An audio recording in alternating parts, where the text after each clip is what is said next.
I'm John Miglosh for the Wisconsin DMA and the International Society for Strategic Marketing. Okay, let's go over here to, we got a good one to start with.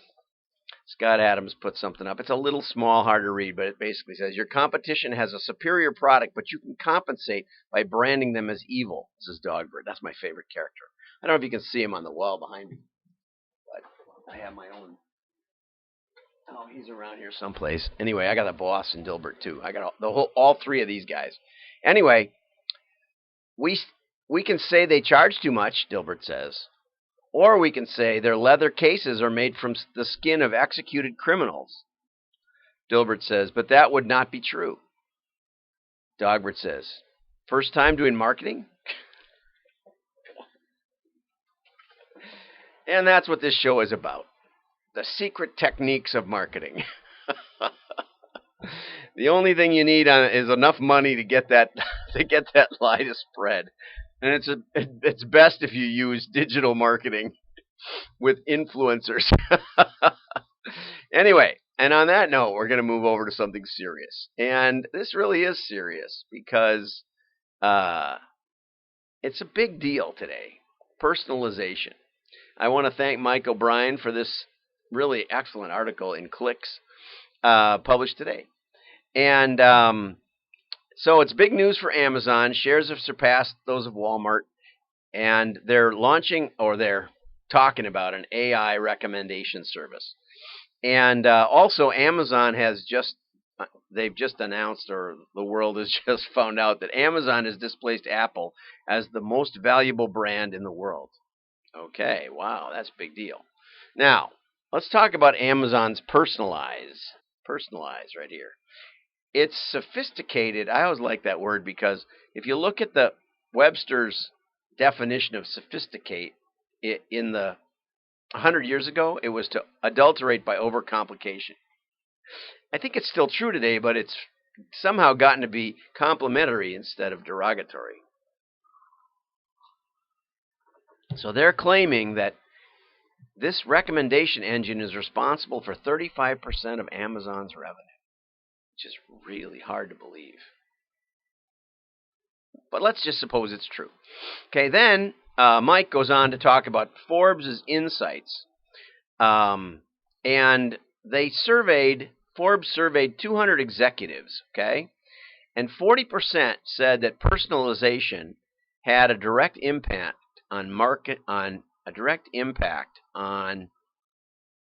maximizing sales, basket size, and profits in direct-to-consumer channels.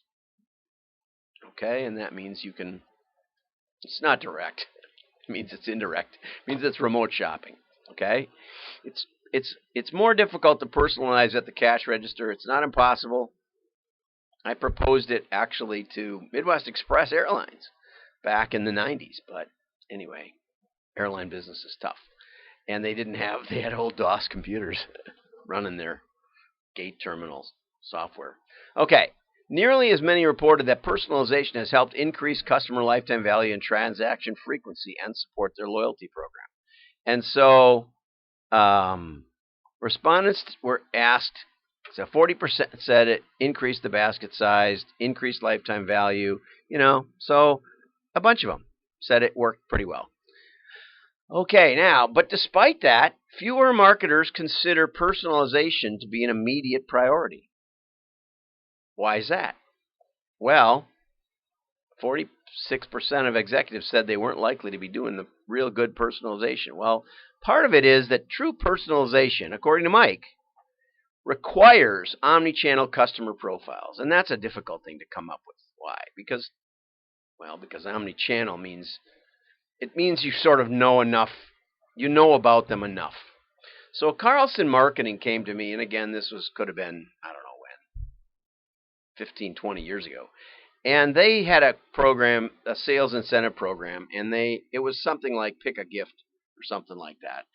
And they said, we'd like you to predict which products would get picked as gifts most. And I said, I could probably do that. What's your point? I don't know that they had a point. But anyway, so I said, but let's think about that a little bit. Okay, so now you have a gift. Let's say we could connect up that I play golf and you have golf clubs in your little gift catalog. Am I more or less likely to pick golf clubs because you know that I pick golf, that I play golf? And they said, more likely, because you're interested in golf. I said, no, it doesn't work like that. I said, golf golf is the last thing I would probably get, the golf clubs, because I have golf clubs. And I'm not going to go get another set. Unless, maybe I have a vacation home in Florida, and you might not know about that. Or, I'm planning a trip, and I can ship them to Hawaii and leave them there because I got them free. Or, there's all kinds of contextual reasons why I might pick the golf clubs. But in the normal course of events, I'm least likely to pick the golf clubs. I'd be more likely to pick something that I'm only casually interested in. So maybe, I don't know what, maybe maybe a crock pot or something. I took up bread making when I was 60 years old, and it's, I gotten better at it at least. The truth is, it's very difficult to predict what someone's going to buy. Okay, and so I get tired of this. We need perfect personalization. We need to be able to perfectly predict what you're going to buy, because I just don't believe it's possible. Why? Mainly because I can't predict what I'm going to buy. My wife got me a set of chairs for Father's Day, and I really liked those chairs 3 years ago, before I bought new deck furniture. Now there's no room for those chairs. Plus, I realized after I bought the new deck furniture that I only spend about 4 hours a year out on the deck. Because the sun's shining, you can't use your computer out there, and it's windy and cold, or that's 90% of the year, or it's too hot. That's 10% of the year, or whatever. It's just outdoors is hard to make work, and then you got to put the chairs away. And she said, no, we'll put the chairs in the garage unless you really want them. And I said, then I'll never use them, because I don't want to. It's the time window is so short. Anyway. So, point. My wife and children, knowing all they know about me, knew that I loved these chairs 3 years ago, but that I don't like them so much. That today, it's right, immediately sent them back. I can't predict me, and you can't predict me. So what's going on with personalization? What's really happening? And I'll tell you what I think. Here we're gonna run a little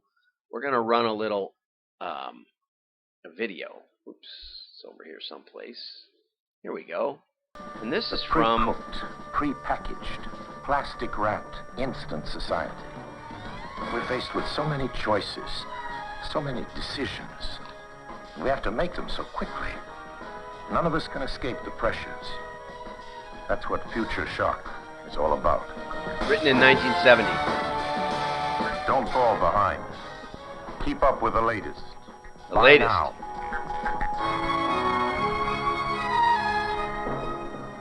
Technology feeds on knowledge, and knowledge expands at a phenomenal rate. That could be me in 1970. More than 1,000 books are published every day. Over 30,000 a month. 365,000 a year. 365,000 a year. Stated, now it's 6,000 a day. Today's examinations because at least 2/3 of the questions require knowledge. Well, anyway, you get the idea. So why does personalization work? And this is at the heart of the issue. And this is something we really got to ask ourselves. Does personalization work because we predicted the right gift or the right item? No. I think personalization works because we don't want to make decisions. We're overwhelmed. And so when Amazon offers us a decision, we go, oh, yeah, okay, I could deal with that. I could get by with that. It's like, just give me a suggestion. I remember the first time I ordered from Cabela's, and they were a client, and the lady on the phone said, would you like to hear our special? And it was a crankbait special. McDonald's used to ask, would you like some fries with that? I would deliberately order a hamburger and a glass of water just so they would ask me, would you like some fries with that? They stopped doing it. Now they bought a big company that can personalize the menu boards Probably it was too hard for people to ask, would you like some fries with that, day after day after day after day. I don't know why they stopped. But anyway, so what we've got is we've got a tension between nothing and perfect personalization when some kind of suggestion might do. And that brings us to Amazon. Most people don't know how Amazon got started, but Jeff Bezos is a smart guy. And he knew that upsell mattered, and he knew that if you were buying book A, there might be another book we could recommend. So did he have AI? Did he have real-time customer knowledge? No. What did he have? He had that you bought this book, and somebody previous had bought that book and another book. Was there any AI involved? No. There were 5 slots. The first time the book went on sale and it was bought with another book, that book would go in. The next time, that next book, next. There were only 5 books. It never said, we think you'll like this. It said, people who bought this book also bought. That's it. Didn't say we were going to. And that's what made Amazon successful. So don't think you need real-time AI power. Don't think you need all this. If you're a small business, just recommend something. Think of, would you like some fries with that? Think of something that you'd like to give a good deal on. Think of something that you can go liquidate. Think of something that goes with something else. Shove something to the front and say, how about this today? It's more of a training for your employees than it is about AI. I'm John Miglosh. Something to think about. Have a great day.